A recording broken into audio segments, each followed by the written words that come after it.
વડોદરા શહેરના નવા બજારમાં આવેલી એક ફર્નિચરની દુકાનમાં મધરાત્રિના સમયે આગ લાગવાનો બનાવ સામે આવ્યો હતો। રાત્રિના લગભગ 1 વાગ્યાના સુમારે આગ લાગી હતી। 3 મજલી ધરાવતી આ દુકાનમાં ઉપર સુધી માળે આગ પ્રસરી ગઈ હતી। સદનસીબે રાત્રિના સમયે આ ઘટના બનવાથી કોઈ જાનહાનિ થવા પામી ન હતી।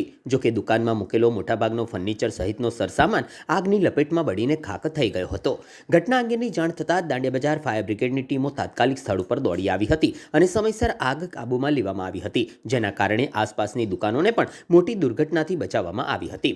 હાલ આગ લાગવાનું કારણ હજી જાણી ચૂકાયું ન હતું। જોકે લાગેલી આગમાં મોટું નુકસાન થયું હોવાની શક્યતા સેવાઈ હતી। નવા બજારની અંદર 58 નંબરની દુકાનમાં એક ફર્નિચરની દુકાન છે અને પડદા ને એવું બધું એમાં છે। એમાં આગ લાગી હતી લગભગ 1 વાગ્યાના આસપાસ આગ લાગેલી। એ આગ અત્યારે કાબૂમાં લઈ લીધેલી છે અને કુલિંગ પદ્ધતિ અત્યારે ચાલુ છે।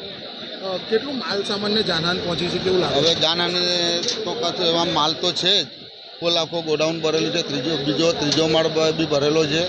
હવે કેટલો નુકસાન થયું અમને જાણવા મળે નથી। આગ કેટલી સુધી ઉપર, કેટલા માળ?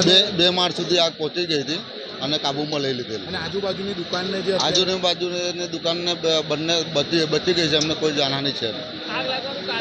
હવે આગ લાગવાનું કારણ હજુ જાણવા મળેલ નથી, હવે તપાસનો વિષય છે।